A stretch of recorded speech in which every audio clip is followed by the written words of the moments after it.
11월 14일 금요일 INTL 유남축 INT 분석 시작하겠습니다. 모든 경기 분석은 네이버 카페에서 확인 바랍니다. 일본은 3-4-3 전형을 유지하며 전방 압박과 빠른 템포 전환을 중심으로 경기 주도권을 잡는다. 우에다는 네덜란드 에레디비지에서 득점 선두를 달리는 만큼 페널티 박스 안에서의 마무리 집중력이 절정이다. 그는 짧은 거리에서도 슈팅 타이밍을 반 박자 앞당겨 상대 수비를 무너뜨리는 타입으로 이번 경기에서도 핵심이 될 것이다. 미나미노는 이 선에서의 유연한 움직임으로 하프 스페이스를 점유하며 순간적인 방향 전환으로 수비 라인을 흔든다. 이토 주냐는 측면에서 폭발적인 스프린트와 크로스 타이밍으로 일본 공격의 폭을 확장한다. 일본의 중원은 템포 조율이 완벽히 맞아떨어지고 있으며 짧은 패스 연계 속에서 압박 회피 능력도 탁월하다. 특히 최근 브라질전 역전승으로 상승세를 타고 있어 이번 경기에서도 자신감 있는 전개가 기대된다. 후방의 300 라인은 라인 강력을 촘촘히 유지하며 세컨드볼 회수 이후 즉각적인 전방 전환을 시도할 것이다. 가나는 4-2-3-1 전형으로 미드필더 2명이 수비 보호막 역할을 맡지만 전방 연결 속도는 다소 느리다. 조던 아예는 볼을 받는 위치가 지나치게 깊어지고 있으며 최전방에서의 연계 효율이 떨어진다. 세멘요는 순간적인 폭발력은 있지만 일본의 300 앞 압박을 뚫기엔 볼터치 강력이 넓다. 쿠두스는 개인 능력으로 변수를 만들 수 있으나 측면 전환 시 지원이 늦어 공간 활용이 제한된다. 가나는 장거리 이동에 따른 피로 누적이 심하며 팀 간 조직적 연계가 완벽히 맞물리지 않는다. 특히 전환 속도가 늦어 일본의 전방 압박에 걸릴 가능성이 높다. 결국 체력과 템포 싸움에서 밀리며 후반부 집중력 저하가 경기 결과에 직접적인 영향을 줄 수 있다.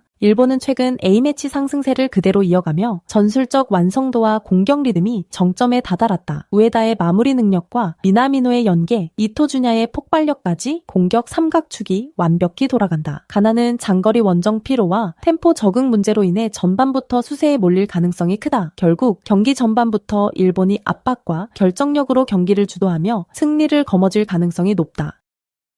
대한민국은 3-4-3 포메이션으로 라인을 높게 유지하며 전방 압박과 측면 전개 속도에서 우위를 점하고 있다. 손흥민은 전방에서 라인 브레이킹과 마무리를 동시에 책임지며 수비 강력이 벌어지는 순간마다 공간을 파고든다. 이재성은 하프 스페이스에서 볼을 받아 전진 패스와 순간적인 방향 전환으로 상대의 압박 타이밍을 흐트러뜨린다. 이강인은 중앙과 측면을 오가며 템포 조율을 맡고 킥의 각도와 속도를 조절하며 공격의 리듬을 만든다. 특히 손흥민과 이강인의 호흡은 점점 정교해지고 있으며 세컨드볼 상황에서도 반박자 빠른 움직임으로 슈팅 찬스를 만들어낸다. 중원에서는 이재성이 세컨드볼 싸움에서 적극적으로 가담하며 탈압박 후 전환 속도를 높인다. 한국은 전환 구간에서의 완급 조절이 뛰어나며 볼 점유율을 유지하면서도 순간적인 템포 변화를 통해 상대 수비를 흔든다. 또한 후방 300은 라인 강력 유지 능력이 안정적이며 역습 상황에서도 수적 균형을 유지한다. 전체적으로 조직적 압박과 템포 조율이 결합된 완성형 운영을 보여줄 가능성이 높다. 볼리비아는 4-2-3-1 포메이션으로 나서지만 원정 환경이 경기력에 직접적인 영향을 미치고 있다. 볼리비아 대표팀은 한국으로 향하는 직항편이 없어 최소 1부터 2회 경유를 포함해 약 30시간 이상 비행을 소화해야 했다. 장거리 비행에 따른 피로 누적과 시차 적응 문제로 경기 초반부터 활동량이 제한될 가능성이 높다. 알가라냐스는 볼을 오래 끄는 성향이 있어 템포 유지가 어렵고 한국의 빠른 압박에 쉽게 밀릴 수 있다. 미겔리토는 측면 돌파 시도는 활발하지만 피로 누적으로 인한 체력 저하로 후반 집중력 저하가 예상된다. 빌라밀은 중원에서 볼 배급을 담당하지만 한국의 전방 압박 라인에 쉽게 차단당할 수 있다. 볼리비아의 수비 라인은 위치 전환과 커버 타이밍이 느리며 세컨드볼 대응에서 반 박자씩 늦게 반응하는 모습이 잦다. 게다가 중앙에서의 커버 밸런스가 무너질 경우 한국의 인버티드 움직임을 따라잡기 어렵다. 후반부로 갈수록 수비 블록 유지가 힘들어지고 라인 강력이 벌어지며 실점 위험이 커질 것이다. 한국은 인버티드 전개와 중원 템포 조절을 통해 경기 전체의 리듬을 통제할 것이다. 볼리비아는 장거리 원정의 피로로 인해 수비 집중력과 조직적 움직임에서 약점을 드러낼 것이다. 결국 손흥민과 이강인의 조합을 앞선 한국이 템포와 에너지를 지배하며 확실한 승리를 거둘 가능성이 높다. 앙골라는 4-3-3 전형을 유지하지만 좌측 풀백의 오버래핑 타이밍이 일정하지 않아 라인 밸런스가 자주 흔들린다. 특히 측면 수비 시 커버 타이밍이 늦어 전환 국면에서 넓은 공간을 허용한다. 마블룰루는 활동량이 풍부하지만 위치 선정이 불안정하고 루본보는 빌드업 전개 시 압박 회피 능력이 떨어진다. 프레디는 중앙에서 전진 패스를 시도하지만 세컨드볼 경합 이후 템포 조절이 매끄럽지 못하다. 결국 전환 과정에서의 미세한 타이밍 불균형이 수비 집중력 저하로 이어지고 있다. 측면에서 균형이 무너질 경우 풀백 뒤 공간을 파고드는 상대 윙어에게 속수무책으로 당할 가능성이 높다. 그래서 초반에는 라인을 낮춰 안정적으로 버티려 하겠지만 압박 유지 시간이 길어질수록 체력 부담이 커진다. 특히 수비 전환 속도가 늦어지는 후반부에는 라인 간 간격이 넓어지고 공간 컨트롤이 무너질 가능성이 있다. 아르헨티나는 4-3-3 구조를 기반으로 점유와 탈압박의 완성도가 높은 팀이다. 훌리안 알바레즈는 박스 근처에서 순간적인 움직임으로 수비 뒷공간을 파고들며 결정적인 타이밍에 마무리를 가져간다. 줄리아노 시머네는 폭넓은 활동량으로 좌우 측면을 오가며 상대 풀백이 올라올 때 그 뒷공간을 노린다. 대포른 중원에서 볼 순환과 템포 조절을 담당하며 패스 각을 조정해 측면으로 빠르게 전환한다. 이들의 조합은 단순한 공격 루트가 아닌 템포 전환과 하프 스페이스 공략을 기반으로 한다. 앙골라가 좌측 밸런스를 잃는 순간 아르헨티나는 폴의 정확한 패스를 통해 시머네 쪽으로 전환을 시도할 것이다. 결국 풀백 뒤 공간이 열리며 알바레즈가 문전에서 마무리할 확률이 높아진다. 그리고 볼을 빼앗긴 직후에도 즉시 압박으로 세컨드볼을 회수해 경기 흐름을 완전히 통제한다. 앙골라는 조직력 유지가 불안정하고 라인 강역이 벌어질 때 압박 회복이 늦다. 반면 아르헨티나는 탈압박 구조와 전환 속도에서 완성도를 보이며 경기의 리듬을 완벽히 통제한다. 결국 전술적 완성도와 측면 효율에서 앞서는 아르헨티나가 승리할 가능성이 높다. 사우디아라비아 포메이션은 4-3-3이며 최근 빌드업 과정에서 3선 간격이 벌어지며 패스 루트가 쉽게 끊기는 문제가 반복되고 있다. 알브라이카는 전방에서 몸싸움과 침투 타이밍은 좋지만 고립되는 시간이 길어 마무리 효율이 떨어진다. 알다우사리는 돌파 능력은 여전하지만 하프라인 아래로 자주 내려오면서 전환 속도가 늦어진다. 알주와이르는 패싱 능력은 뛰어나나 중앙에서의 압박 회피 능력이 부족해 전개 과정이 매끄럽지 못하다. 이 때문에 중원과 전방의 강력이 벌어지고 전환 시 상대 압박에 걸리는 장면이 자주 발생한다. 또한 수비 전환 시 2선과 3선 사이의 공간이 크게 열리며 세컨드 라인 침투 대응이 느려지는 문제도 드러난다. 후방에서 빌드업을 시도해도 전진 패스 연결이 막혀 측면으로만 전개되는 단조로운 패턴이 이어진다. 결국 경기 리듬이 느려지고 상대의 강한 압박을 견디기 어려운 구조다. 코트디부아르 포메이션은 4-4-2이며 공격 시 2선이 하프 스페이스를 빠르게 침투해 상대 라인을 흔든다. 개상은 전방에서 폭발적인 스피드로 수비를 끌어내고 디오만데는 세컨드볼 경합 후 찬스를 직접 만들어낸다. 캐시에는 미드필드 전체의 리듬을 조율하며 전환 타이밍을 절묘하게 조정해준다. 특히 사우디의 3선 강력이 벌어지는 틈을 정확히 공략하며 하프 스페이스 점유로 공격 루트를 다양화한다.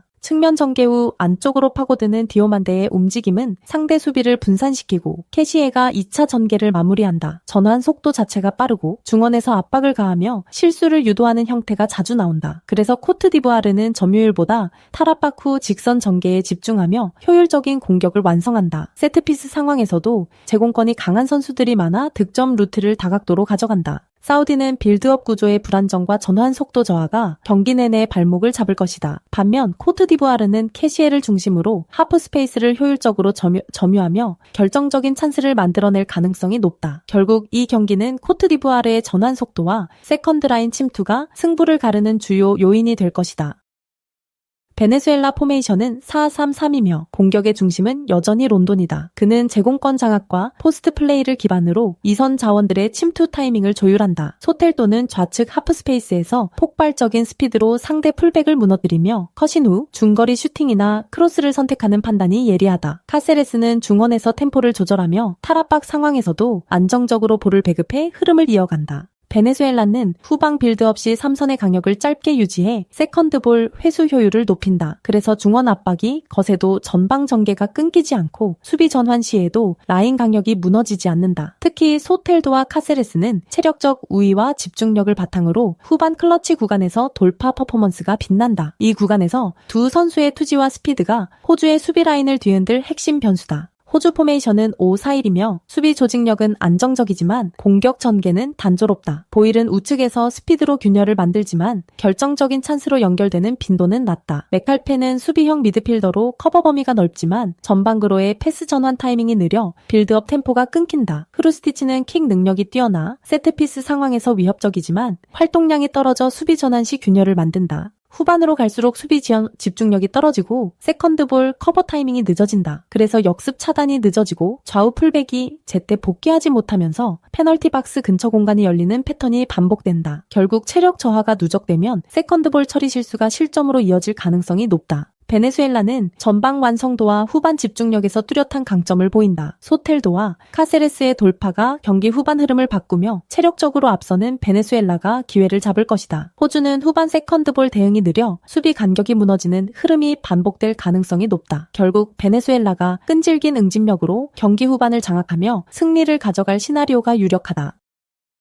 중국은 4-1-3-3 포메이션으로 나서지만 미드필더 간격이 넓어 전술 밸런스가 쉽게 깨진다. 중앙에서 볼 소유 시 간격이 벌어져 하프 스페이스 커버 타이밍이 한 박자씩 늦는다. 리우 준시에는 빌드업 전환의 중심이지만 압박이 들어오면 판단이 느려 실수가 잦다. 왕 위동은 탈압박 시 볼 터치가 길어 중원에서 턴오버를 자주 내주며 수비 전환이 불안하다. 두 웨이정은 제공권에서는 강점을 보이지만 라인 컨트롤 능력이 부족해 뒷공간 대응에 허점을 드러낸다. 그래서 전진 패스 한 번에 라인이 쉽게 흔들리고 하프 스페이스에서 수비 커버가 제대로 이루어지지 않는다. 특히 수비 블록이 무너질 때 풀백들의 복귀 타이밍이 뒤늦어 세컨드볼 수비에서도 허점이 반복된다. 후반으로 갈수록 체력 부담이 가중되고 커버 밸런스가 무너지는 흐름이 자주 나타난다. 결국 중국은 하프라인 위에서부터 볼을 소유하더라도 압박에 밀려 라인을 올리지 못한 채 후방으로 물러나는 경향이 크다. 이로 인해 점유율은 유지해도 위협적인 찬스 생성은 제한적인 모습이 반복되고 있다. 대한민국은 4-3-3 구조 속에서 전환 템포와 하프 스페이스 점유율 모두 완성도가 높다. 김한선은 탈압박 능력이 탁월하고 전진 패스의 타이밍이 정확해 경기 전체의 리듬을 조율한다. 그는 중앙에서 좌우로 볼을 순환시키며 템포를 바꾸는 순간 상대 압박 타이밍을 무력화시킨다. 강성진은 수원 삼성 시절부터 하프 스페이스를 파고드는 침투 타이밍이 일품이며 중국의 넓어진 중원 강역을 정확히 찌를 것이다. 그의 전진 패스 연결은 상대 수비의 중심축을 흔들고 박스 근처에서 이선 침투가 이어질 발판이 된다. 김동진은 전방 압박에 선봉해서 상대 빌드업 루트를 끊고 세컨드볼을 빠르게 회수한다. 한국은 미드필더 라인 간 간격이 좁아 탈압박 이후 즉시 공격 전환이 가능한 구조다. 양측면 풀백 또한 공격 가담 빈도가 높아 하프라인 근처에서 수적 우위를 형성하며 상대 진영을 압박한다. 이런 구조는 단순히 속공 중심이 아니라 템포를 조절하며 공격의 리듬을 다양하게 가져가는 리듬 컨트롤 축구에 가깝다. 특히 강성진이 볼을 잡는 순간 주변 선수들의 움직임이 살아나며 2선, 3선 간 전술적 영예가 매끄럽게 이어진다. 결국 한국은 전술적 응집력과 템포 유지 능력에서 확실히 한 수 위의 퍼포먼스를 보여줄 것이다. 한국은 전방 압박과 중앙원 템포 조율을 결합해 경기 전반의 리듬을 장악할 것이다. 중국은 미드필더 간격이 벌어지고 수비 커버 타이밍이 느려 90분 동안 압박을 견디기 어렵다. 결국 한국은 전술적 완성도와 세컨드 대응 능력을 앞세워 흐름을 통제하며 승리를 가져갈 가능성이 높다. 전술 체력 내 응집력의 세 요소가 완벽히 맞물린다면 한국의 하프 스페이스 축구는 이번 대회 최고의 퍼포먼스로 평가받게 될 것이다. 네이버 카페에 오시면 전 경기 분석글 확인하실 수 있습니다. 구독, 좋아요, 추천하기 누르시면 적중에 큰 도움이 됩니다. 구독 누르시고 보다 빠르게 분석글 받아보시기 바랍니다. 감사합니다.